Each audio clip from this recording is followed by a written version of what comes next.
ajudar com esse calor, né? Todo mundo juntinho, que não é muito fácil não, né? Mas a gente consegue.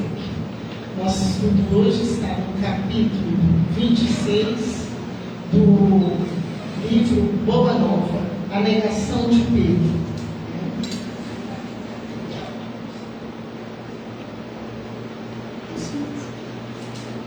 Então, no capítulo 25, a última ceia, Jesus, ao lavar os pés dos discípulos, dá a todos eles uma lição incomparável de humildade.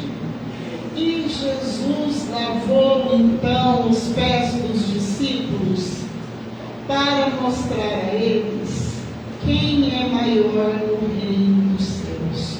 Porque em várias passagens dos evangelhos, Jesus anuncia a sua paixão, o seu sofrimento, o episódio que ele viveria no Calvário, né? E quando ele anunciou isso no capítulo 25, a última ceia, os discípulos têm então aquela ideia de que isso representaria, né, a morte de Jesus, o seu triunfo, né, representaria a vitória do cristianismo. E ficaram disputando como é que eles iam fazer, porque eles achavam que bastava a morte de Jesus para que eles pudessem entrar no templo e impor aos sacerdotes a supremacia da lei do ensino de Cristo, para que eles pudessem então conquistar o prestígio das pessoas famosas, dos homens de sociedade, de ciência, de elevado saber, né? Então os apóstolos começaram a discutir sobre isso, cada um tinha uma ideia. O apóstolo Tadeu chegou ao ponto de afirmar que ele gostaria de impor a todos, de qualquer jeito, a doutrina do Cristo. E eles discutiam também quem é que seria o maior entre eles, quem é que seria o mais poderoso entre eles. Essa discussão é velha, né? E faz parte, então, da nossa condição espiritual ainda limitada, né? Ainda pequenina, né? Porque só entre espíritos não evoluídos que tem essa disputa. Entre os espíritos mais evoluídos não existe essa necessidade. Todos compreendem a lei de Deus, né? Ainda que estejam em posições diferentes, todos compreendem. A gente vê isso, meus irmãos, quando eu li os 4 livros que falam sobre a transição planetária, Manuel Flamengo de Miranda. A questão de hierarquia entre os mentores espirituais, entre os espíritos elevados, ela é natural, porque a única autoridade que existe é a maior, é a autoridade moral. Não é a autoridade que está no cargo, na posição, é a autoridade moral. É aquela em que a pessoa conquista por mérito, por merecimentos morais. Nós aqui isso ainda é muito raro para nós, é muito raro combinar a autoridade em qualquer setor da nossa sociedade terrena com a autoridade moral. Nós estamos em busca disso. E começaram a disputar quem é que seria o maior. Então, para ensinar a eles quem é que seria maior, Jesus então realizou aquela cerimônia famosa dos evangelhos, de lavar os pés dos discípulos. E quando chegou a vez de Pedro, Pedro disse a ele: não, o senhor não vai lavar os meus pés não, mestre. Meus companheiros estão sendo muito desrespeitosos com o senhor, deixando o senhor lavar os pés dele, não. E Pedro falava isso com aquela certeza de que estava procedendo da melhor forma, da melhor maneira possível. E Jesus advertiu a ele: Simão, não queira ser melhor do que os seus companheiros de apostolado, vida. Em verdade, eu te asseguro que sem o meu auxílio não participarás comigo das alegrias da redenção, né? Da vitória espiritual, da vitória moral, da missão de Jesus. Porque quando Jesus termina aparentemente a sua missão aqui na Terra, em termos de vivência física entre nós, para os adversários do cristianismo, Jesus foi derrotado, e os cristãos também. Por isso é que na leitura dos livros, dos romances de Emmanuel, do livro Ave Cristo, do livro 50 anos depois, os adversários do cristianismo, como é que eu falo? Atacavam os cristãos verbalmente, dizendo: como é que vocês têm por mestre um prisioneiro que morre na cruz? Mas isso tudo é coisa da nossa forma limitada de ver, porque nos desígnios de Jesus, no seu plano de vinda até aqui, ele sabia que isso ia acontecer pela dureza dos corações da humanidade, né? Conforme nos ensina o livro É o Caminho da Luz. O livro É o Caminho da Luz, que é um livro que todo mundo deve ler. Um livro de fácil leitura, não tem nada complicado lá. É admirável a evolução do Espírito Emmanuel resumir em tão poucas páginas a história espiritual da humanidade, né? Do ponto de vista espiritual. Porque Emmanuel deixa isso bem claro no livro A Caminho da Luz, que o propósito dele não era fazer a história da humanidade, porque isso os historiadores terrenos já tinham feito há muito tempo. O propósito era mostrar a evolução espiritual da humanidade. Então, quando Jesus termina de lavar os pés dos discípulos, ele vai falar que o maior no reino dos céus é aquele que se faz o menor de todos, é aquele que cumpre o seu dever, é aquele que está sempre pronto a ser fiel ao Cristo, não importando o sacrifício que tem que fazer. Às vezes sacrifica até a própria vida. Isso a gente vê nos romances de Emmanuel, os romances que contam a história do cristianismo, né? E Jesus então vai falar com eles que era chegada a hora da despedida, eram os últimos momentos, eles estavam vivendo os últimos momentos do convívio juntos, o colégio apostólico, os 12 e ele, né? Que a ida dele para o plano espiritual já estava marcada. E ele vai fazer então as recomendações de despedida. Eu vou ler um pedacinho aqui agora. Ele vai fazer as recomendações de despedida, né? Aproxima-se a hora do meu derradeiro testemunho. Sei por antecipação que todos vós estareis dispersados neste momento, nesse instante supremo. E é natural, porque ainda não estáis preparados senão para aprender. Jesus sabia de tudo isso, que eles não tinham essa fortaleza moral para estar com ele, para abraçar as consequências da posição de cristão, do tipo mesmo um por todos e todos por um. Eles não tinham ainda essa capacidade. Antes, porém, que eu parta, quero deixar-vos um novo mandamento, o de amar-vos uns aos outros como eu vos tenho amado, e que sejais conhecidos,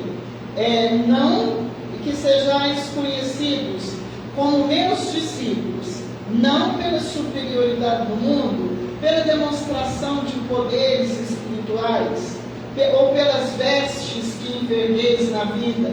Essas vestes são a posição, né? A posição que eles tivessem na sociedade, que fossem ricos, que fossem poderosos, que fossem cheios de prestígio, né?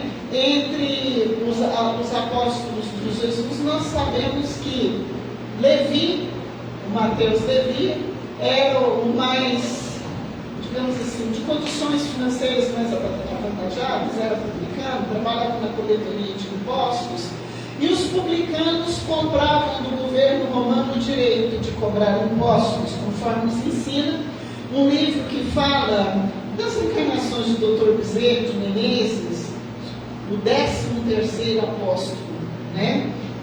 Mas que eles fossem conhecidos pela revelação do amor com que vos amo, pela humildade que deverá ornar as vossas almas e pela boa disposição no sacrifício próprio. Então, ser cristão verdadeiro é ter essa disposição para o sacrifício próprio. Naquela época, naquele momento, esse sacrifício muitas vezes significava o sacrifício da própria vida. É assim que nós vamos encontrar nos romances de Emmanuel a firmeza moral dos cristãos quando vê na morte, no martírio, porque eram cristãos, como um prêmio moral, um prêmio espiritual. Morrer para defender o cristianismo, morrer para defender a doutrina de Jesus era para eles, para os cristãos verdadeiros, verdadeiro prêmio espiritual. E Emmanuel fala no livro, 50 anos depois, mais no final, que entre os cristãos que eram martirizados havia espírito de todas as categorias morais, de todas as categorias espirituais, espíritos que estavam concretizando o seu aprendizado, espíritos que ainda estavam longe de concretizar esse aprendizado e que como tiveram ainda necessidade de outras encarnações, vivendo ainda provas dolorosas em favor do bem. E Simão, ouvindo aquelas palavras de Jesus, aquelas recomendações de despedida, perguntou Jesus de forma inquieta como era do seu temperamento: então, Senhor, para onde vais? E Jesus olha para ele e fala para ele, com todo o interesse, porque Jesus gostou muito daquela pergunta: ainda não estás preparado para seguir-me? O sacrifício é grande, exige muita entrega moral, muita abnegação. Você está preparado para aprender, para me seguir ainda não. Mais tarde entrareis na posse dessa fortaleza. E é o que a gente vai ver quando lê o livro Paulo Apóstolo.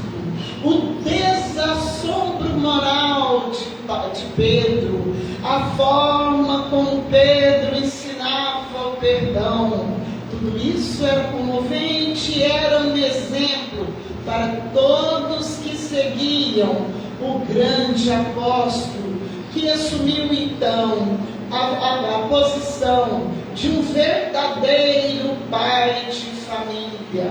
Mas aqui nesse capítulo 26 do livro Boa Nova, ao ouvir estas palavras de Jesus, Pedro ficou triste, entristecido, magoado, angustiado. Então, Senhor, eu não sou um homem. O Senhor acha que eu não tenho coragem para segui-lo? Por vós eu darei a minha própria vida. E Jesus sorri, olha para ele e fala: Pedro, essa sua fala indica que eu tenho necessidade de dar novos ensinos. Pedro, te asseguro que esta noite o galo não cantará sem que me tenhas negado por 3 vezes. Eu queria morrer mesmo de tristeza, né? Então Jesus não confiava nele. E ele pergunta isso para Jesus, e Jesus vai responder com toda serenidade, com toda paciência, aquela paciência que comovia os corações mais endurecidos, que comovia legiões de espíritos sofredores, estivessem eles encarnados ou desencarnados. E ele vai falar: não, Pedro, eu não duvido da sua fidelidade aos meus ensinos. você vai aprender ainda hoje que o homem do mundo é mais frágil do que perverso. Mas vamos pensar um pouco nisso aqui. O homem do mundo é mais frágil do que perverso. E nós vivemos no mundo. Nós estamos no mundo. Na convivência uns com os outros. Seja na seara espírita, seja na rua, no nosso trabalho, nos nossos vizinhos, com os nossos vizinhos. Onde quer que nós estejamos. Seja na escola bendita do lar. Nós estamos vivendo no mundo. O nosso mundo interior e o mundo de cada um. Mas é uma confusão tanto mundo, não é? E é mesmo. Às vezes alguém age de alguma forma cujo resultado pode ser contra o que a gente quer, o que a gente pensa, o que a gente mais deseja, contra os nossos sonhos, os nossos anseios mais caros. Esse alguém pode estar desencarnado ou encarnado, pode ser um filho, pode ser um pai, pode ser a esposa, pode ser um irmão. Qual que é a primeira coisa que a gente pensa? Fulano não tem coração. Aí você fica muito ruim. E Jesus vem dizer a ele: o homem do mundo é mais frágil do que ele pensa. E de repente não é. Tanto não é, que no capítulo 11 do Evangelho segundo o Espiritismo, amar o próximo como a si mesmo, naquelas mensagens, as instruções dos Espíritos, a lei de amor. Então os Espíritos dizem que todo ser humano tem uma centelha divina do amor no seu íntimo. É uma dádiva do Criador. E que a evolução, ela consiste em fazer desabrochar, em fazer crescer essa centelha de amor. É muito comum a gente passar por uma situação dessa, fica magoado, sofrido. Se brincar, a gente chora. Brincar fica doente, é pouco. Veja, vamos compreender isso mais profundamente. Se a gente não tiver vigilância, um desgosto, dependendo da qualidade das provas da gente, pode fazer uma pessoa desencarnar mais cedo. Pode fazer ter uma doença que não tenha reversão. Para isso, nós precisamos estar vigilantes. Cair, a gente cai. Sentir, a gente sente. Mas a gente não pode deixar a vida da gente acabar por essas sacudidelas da vida. Nós somos assim.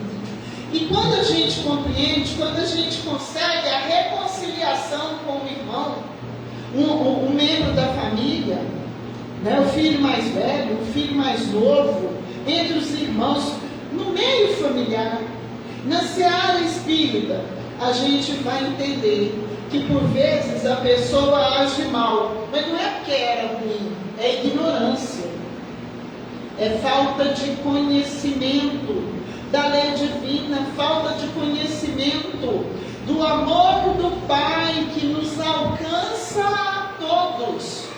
Porque o Pai Celestial criou o universo, criou a terra, criou os mundos que compõem o universo e nos criou para que nós aprendamos a amar.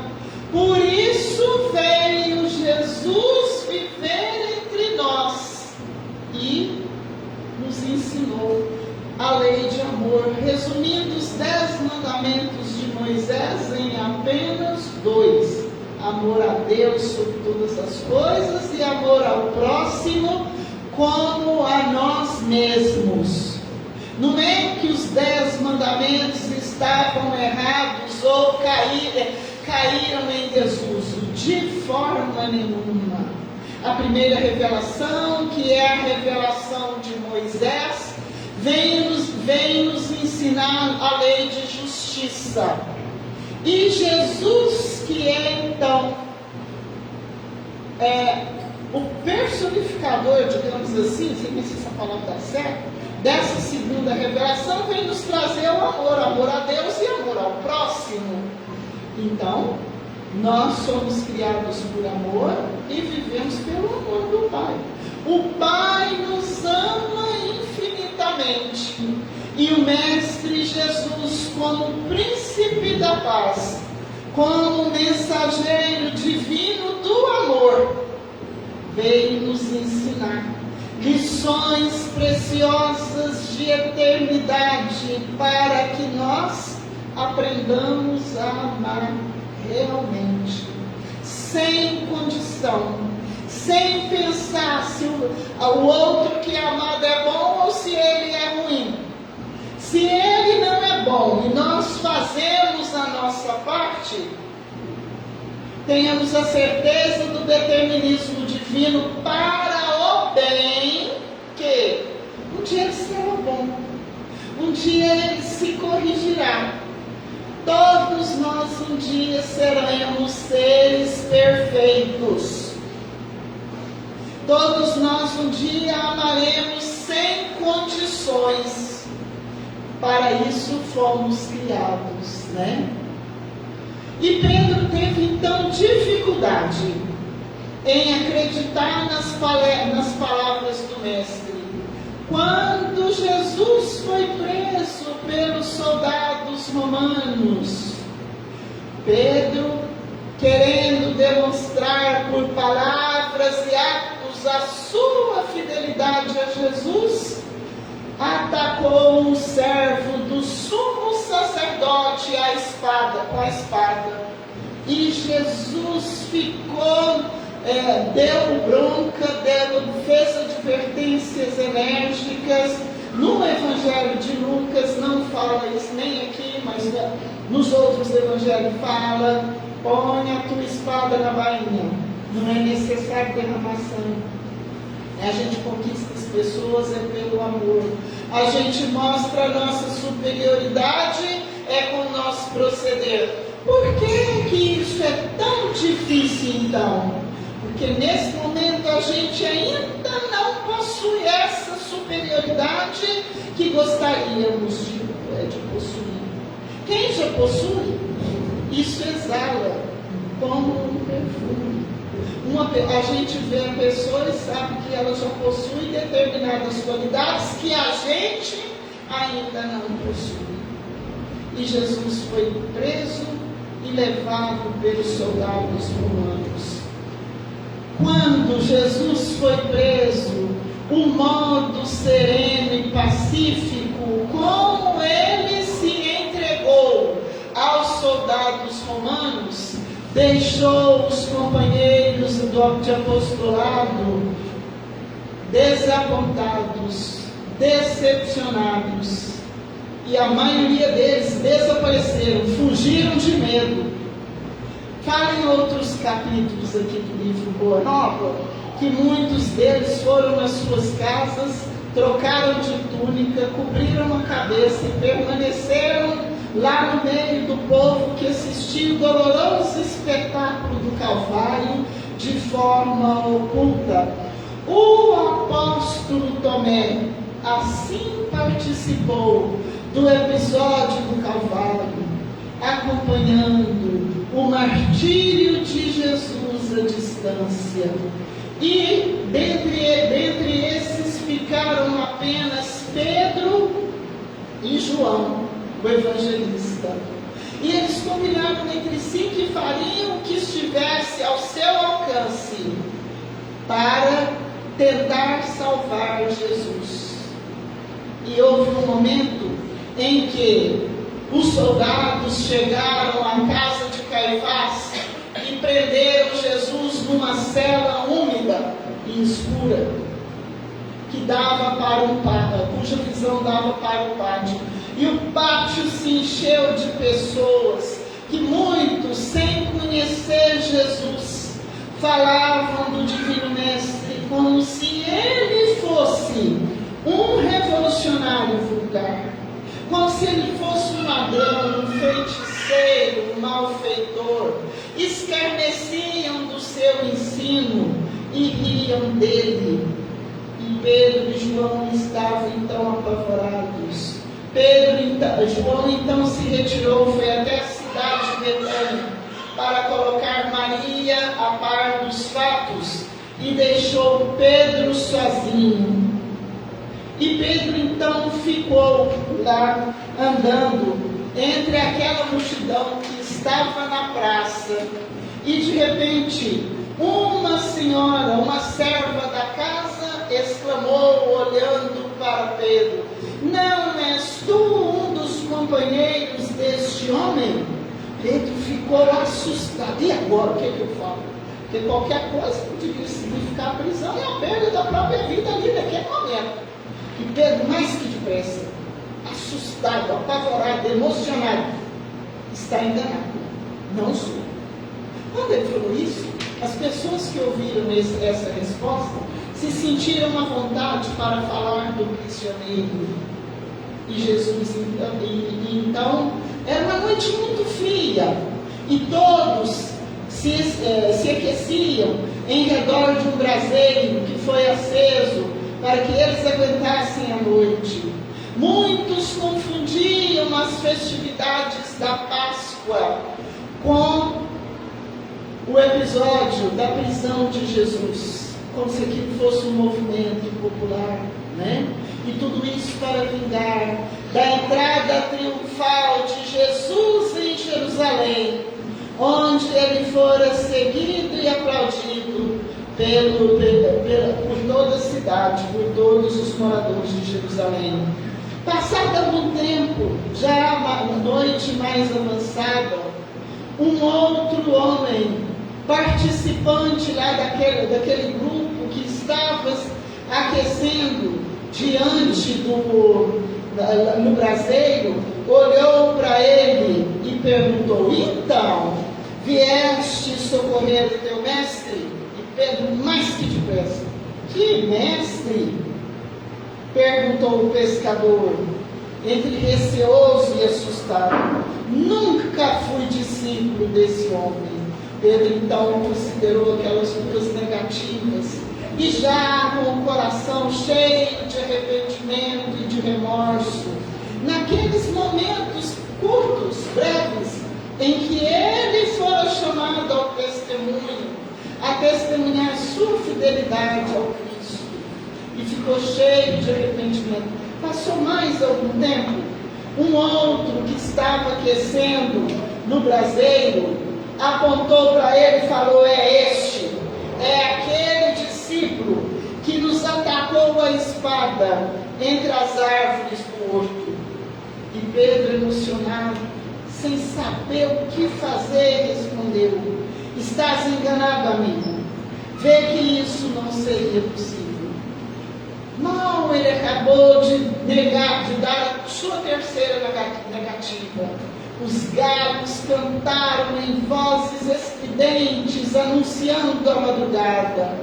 E Pedro então recordou as palavras do mestre, aquela previsão de que antes que o galo cantasse, ele negaria o Cristo por 3 vezes. A dor foi tão grande, o arrependimento foi tão grande, que Pedro saiu cambaleante para fora do recinto onde ele se encontrava. E fora do recinto, encostado nos muros, chorou amargamente a sua falta, arrependido, e desejou que Jesus estivesse ali para pedir a ele que o perdoasse. E nesse exame de consciência, Pedro foi então recordando toda a sua vida, em todos os episódios que se narram, cenas da convivência entre os apóstolos, dos apóstolos com as pessoas, a convivência dos apóstolos com as pessoas que procuravam o mestre, as prostitutas, os ladrões, os mendigos, os que tinham vício do álcool e das drogas, que a pessoa usa droga desde antes da época do Cristo, desde muito antes, desde os tempos mais primitivos. E Pedro sempre tinha uma conduta inflexível. Ele jamais conseguiu perdoar e compreender as mulheres adúlteras. Quando ele se via diante de um irmão estava mergulhado no vício, qualquer que ele fosse, Pedro era sempre inflexível, nunca conseguia dar uma palavra de conforto àquele que se revelava, vamos dizer assim, em posição constrangedora. Mas naqueles momentos, Pedro se sentia como uma criança que fosse apanhada, alcançada, vista, cometendo as suas próprias faltas. E no meio dessas reflexões tão dolorosas, Pedro de repente viu que Jesus vinha até ele em espírito, com o mesmo sorriso sereno de sempre.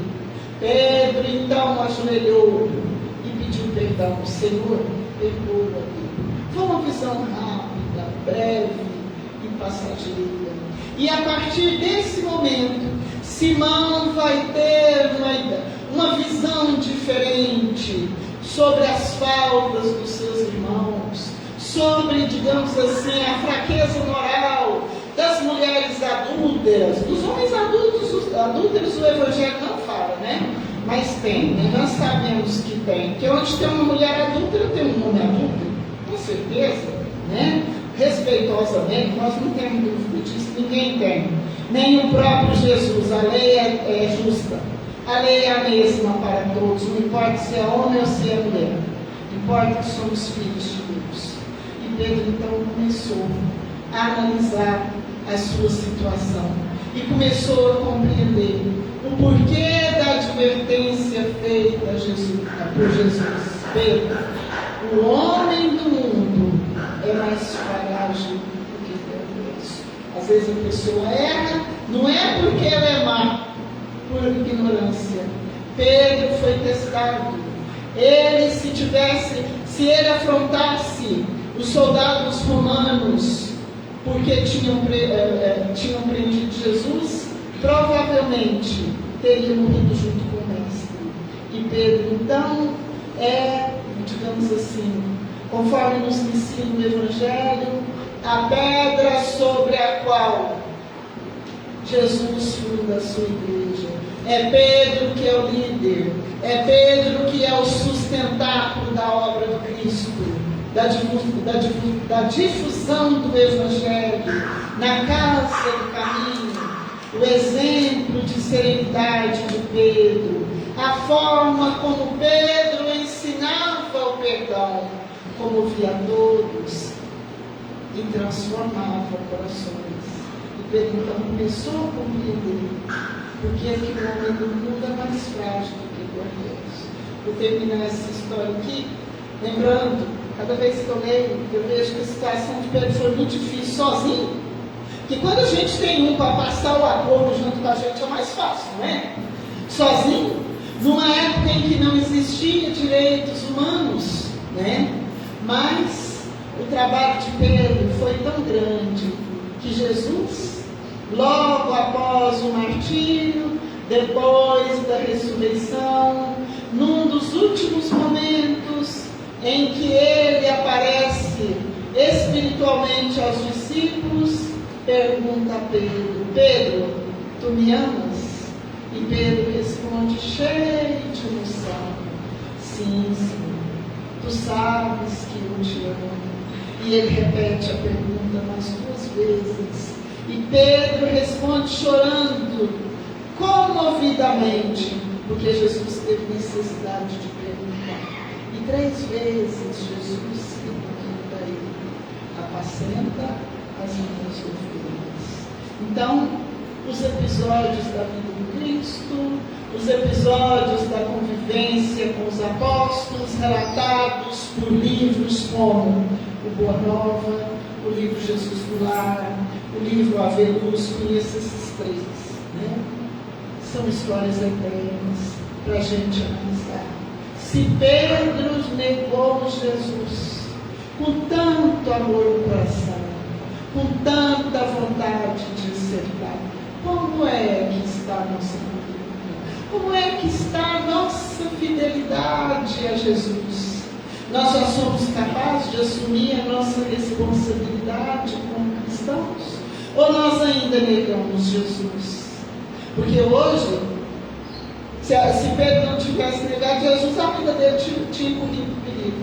Hoje a gente nega Jesus quando ignoramos os seus ensinos, quando aprovamos leis como aborto, quando deixamos de socorrer os nossos irmãos até que eles se precipitem no suicídio. Quando a nossa sociedade, com tanta evolução, com tanta riqueza, ainda não consegue curar e zelar adequadamente dos seus habitantes, como é que está a nossa participação? Como é que nós estamos ajudando? Ou nós sentimos que o problema não é nosso? Ou nós achamos que o problema da humanidade, o problema de quem está no vício, de quem está na dor, de quem está sufocado pela obsessão, pela depressão e por tantas doenças do espírito, não é nosso. O problema é nosso. Para que o mundo se transforme, para que a terra deixe de ser um mundo de expiação e de prova e alcance a posição de mundo regenerador, nós precisamos aprender a cuidar melhor dos nossos irmãos. Nós precisamos aprender a construir um mundo melhor, onde a educação não seja coisa só de livros e nem plataforma de propaganda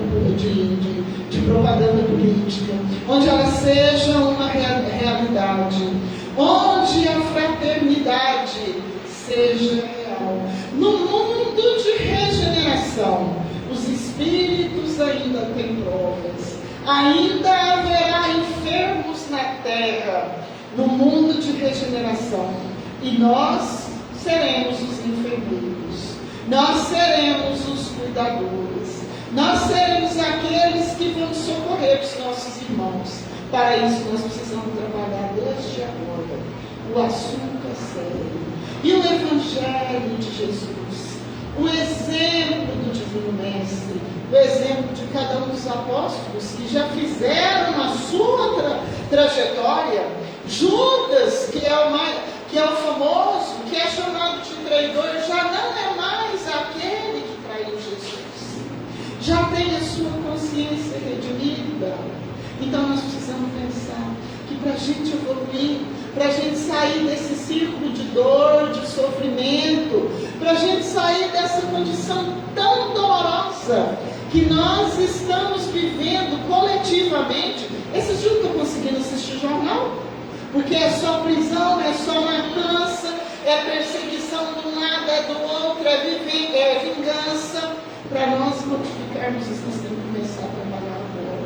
Ah, mas como a gente vai lutar? Não, a gente começa onde a gente está. É dentro da nossa família, é dentro do nosso próprio mundo interior. A gente não passa o mal para frente, a gente corrige as nossas ações, a gente deixa de agir segundo a nossa vontade e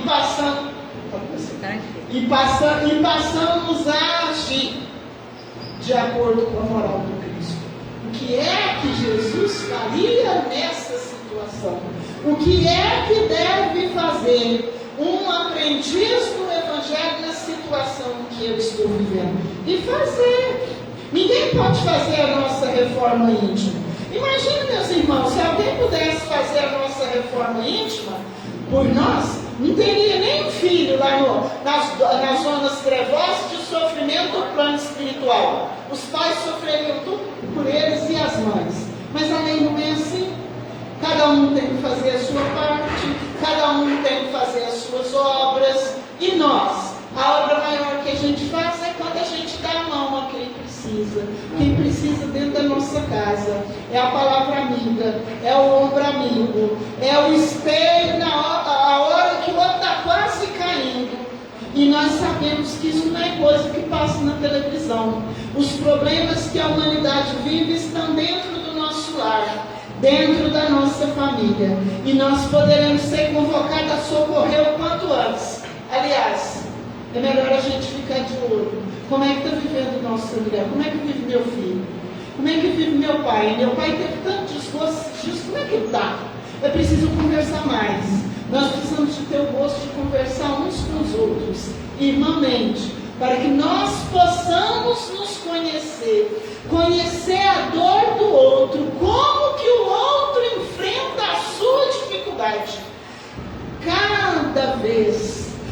nós percebemos que algo não vai bem com o nosso familiar e nós fechamos a boca e os ouvidos, nós negamos o Cristo como Pedro negou. Então nós precisamos de pensar nisso. A ação de um é a ação do outro. O problema de um é o problema do outro, é o nosso problema. A dor de um é a dor do outro.